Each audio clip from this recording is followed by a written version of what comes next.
మార్పు కోసం మనం యూట్యూబ్ ఛానల్ వీక్షిస్తున్నటువంటి యూట్యూబ్ ప్రేక్షకులకి శుభాభివందనాలు.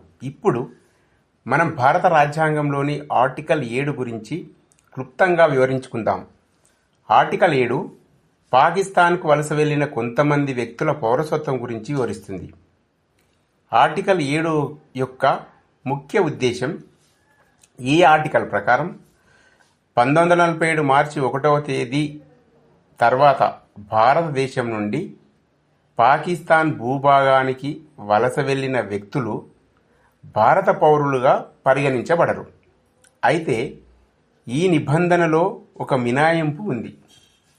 పాకిస్తాన్కు వలస వెళ్లిన వ్యక్తి తిరిగి భారతదేశానికి వలస రావడానికి శాశ్వత నివాసం లేదా పునరావాసం కోసం ప్రభుత్వం నుండి అనుమతి పొందినట్లయితే అప్పుడు ఆ వ్యక్తి భారత పౌరసత్వం కోసం ఆర్టికల్ 6లోని నిబంధన ప్రకారం దరఖాస్తు చేసుకోవచ్చు.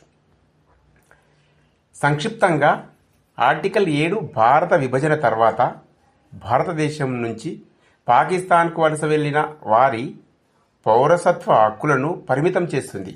ఇది ప్రధానంగా దేశ విభజన సమయంలో ప్రజల వలసల వల్ల తలెత్తే సమస్యలను పరిష్కరించడానికి ఉద్దేశించబడింది.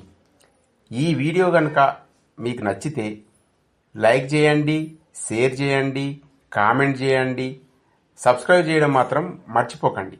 థ్యాంక్ యూ, ధన్యవాదాలు, శుభదినం.